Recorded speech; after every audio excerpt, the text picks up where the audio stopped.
YouTube, BigH Trucking. I'm sitting in Pittston's truck shop for the second. Actually, because I came here at 5 o'clock in the morning, it's still technically second time in 24 hours. This is the most unbelievable experience I've ever had in my lifetime with any type of vehicle. It started on November 8th with the DEF system. Then they had to do a software update because it knocked out, whatever they did, knocked out my marker lights from the fender forward. Then the cruise control. Somehow that resolved itself this morning. I don't know how. Maybe it just needed 10 cycles of the key, start on and off before it worked. And that's still suspicious. Now, I do a pre-inspection, start my truck up to move it. And now I've got a left rear brake chamber that's pretty much pissing air. And plus I'm in the shop getting a change. Now, the good side of it all, the positive side, is that I am not in the middle of nowhere. I'm in a shop. It happened, all these problems happened within the terminal, vicinity of the terminal, within 200 miles of the terminal. Instead of sitting in a hotel somewhere, I was able to go home, spend Thanksgiving. So that's the great news. What's concerning me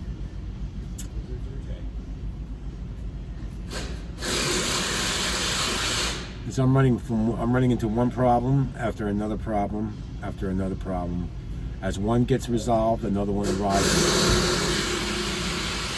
As that gets fixed, another one arises, so on and so forth.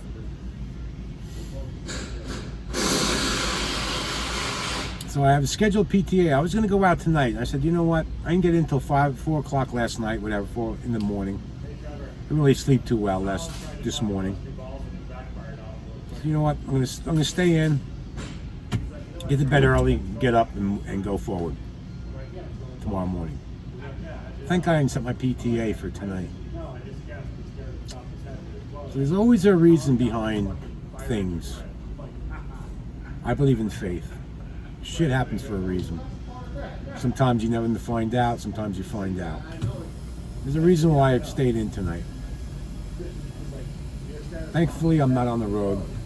It's not a big problem. I mean, eventually I'd lose all my air and lock up, but you could bring it to any TA Petro and change the brake chamber. It's not an incredible fix, or a difficult fix, as he's bringing out a new one right now. But it's a costly one, right? What's that going to run me, boss? This is warranty, so... Oh, it's warranty? Oh, thank God for warranties. That makes me happy. You like that? I love it. Change all of them. Fuck it. Excuse my language. It doesn't work like that. But, you know, as a lease operator, I don't care whether it's a company or whatever. You're not running, you're not making money. And I've only made 940 some odd dollars since November 8th. Again, I'm in a different situation. I'm not busted. I got a great e-fund. I got great money from my other previous career in life. But I can say that I'm a little frustrated with what's going on, you know? And we're all going to encounter this. So again, anybody who's going to say, well, you should have got a Freightliner, F the Freightliner. I ain't bouncing around like a ball. I love my ride. I love my spacious fucking... Look at the space. I know it's dark, you can't see. I love it. I love my Peterbilt. I would never ever trade it in for another truck.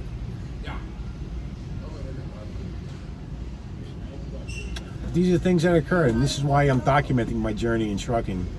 Because for 14 months, it was smooth. Last month, it's been downward decline. I was looking at... I asked my get one of my pressure. But I'm dealing with it, right? at the end of the day, it's only money. So hopefully when I leave this yard tomorrow at some point, my PTA is set for 7 a.m. I won't have to come back until after I run sometime in mid-January when I go home. Now we have a nice long smooth ride into the sunset. But I'm sure something else is going to pop up and stuff happens. And I take care of my truck. I do the best I can with what I've got. I change the oil frequently, more than most. I put treatments in, make sure my tires are filled up, keep it washed, keep it pretty. It's my money maker. But again, I'm just relaying the message that with anything mechanical, it's inevitable before something takes you off the road. And this is taking me off the road. So with that being said, I look forward to the other side. Hopefully this is the last issue, again, I'm going to have for some time. Winter's here, things are going to pop, break. But again, I'm glad it's happening within a stone throw of the terminal and not somewhere in the middle of the country and have to get towed. This is warranty work again, so it's exciting. I don't have to pay. We're going to get it done. I'm looking forward to going to sleep tonight, sleep through the morning, get up and start killing it. And everybody, thanks for stopping by BigH Trucking. Thank you to all my new subscribers. Appreciate it. Be safe. Oh, one thing I keep on, this one guy who's been following me from day one, I appreciate it. You know who you are if you watch this video. It says stay local.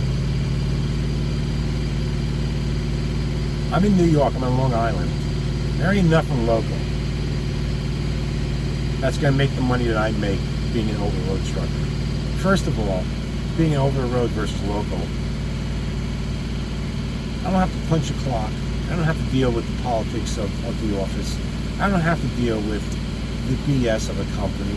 I don't have to deal with broken down trucks, not wanting to fix it. If something breaks, I fix it. I put the best parts in.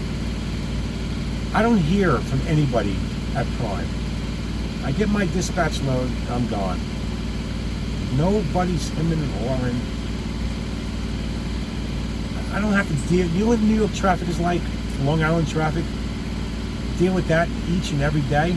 I dealt with it for many years commuting in and out of the city. I don't want to drive a 53 plus the cab. Let's just call it 75 foot, maybe a little less with a day cab. So let's call it 65 feet of truck, bumper to bumper traffic.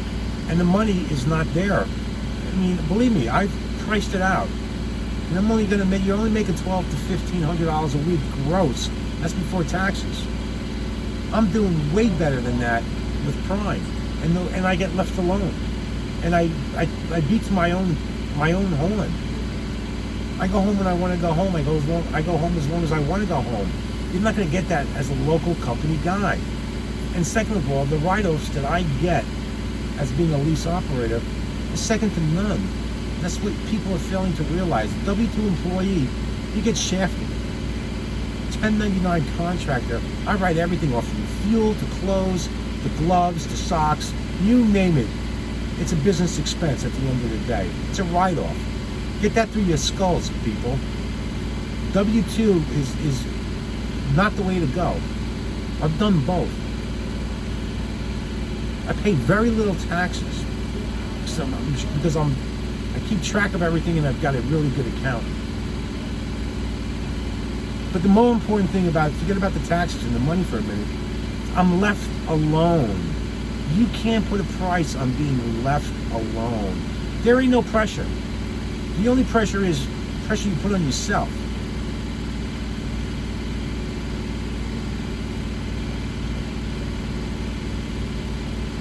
I'm a hard worker. I don't need someone to tell me when to come to work, when not to go home. And I do what I need to do to get the job done. I'm probably one of the top drivers on my, and not to boast or brag. It's not about that. I know what I'm capable of doing. I know I'm capable of making. And I wouldn't have it any other way. I've done both sides. You young folks, you don't have the experience that I have. And hopefully you'll get there one day like I did. But for me to stay local, it ain't worth it. What? To work 14-hour days and come home for 8 hours and wake up and do rinse and repeat? When I can make $800,000-$900,000 more a week than I could at home? No. If I was in a freight lane, better freight lane like Carolinas or Texas or something like that, then maybe I consider it. I don't have many options on Long Island. And again, I love what I do. I love going and exploring the country. Keep that in mind. This is a lifestyle that I've chosen. I love being an over-the-road trucker. I love being by myself. Does it get to me sometimes? Loneliness? Absolutely. I'm only human. But for the most part, I'm happy, content, getting behind a wheel, picking up a load, and going 1,500 miles to deliver it, rinse and repeat. So remember, folks, this is not a job, it's a lifestyle. If you don't like being by yourself, you need somebody to tell you what to do and how to do it, then this is not for you. Find something that works for you. This works perfectly for me, so I am not going local.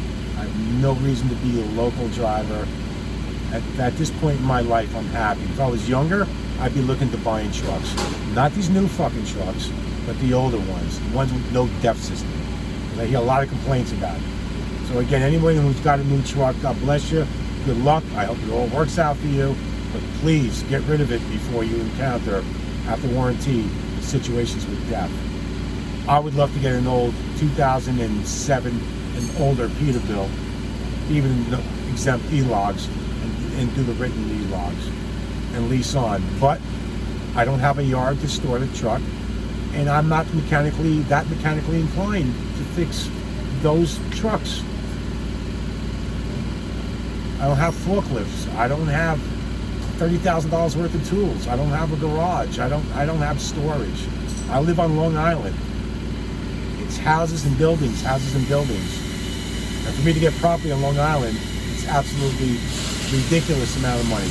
Anyway, I'm ranting on and on.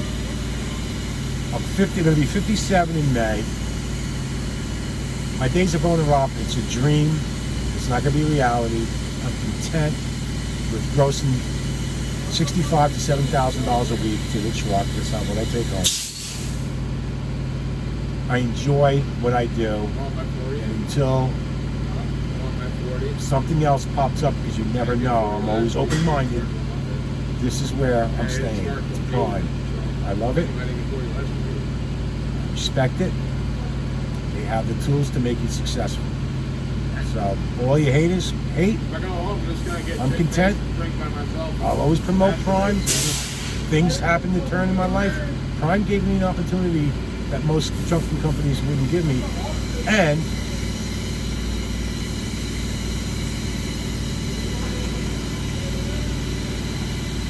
they gave me the tools to be successful.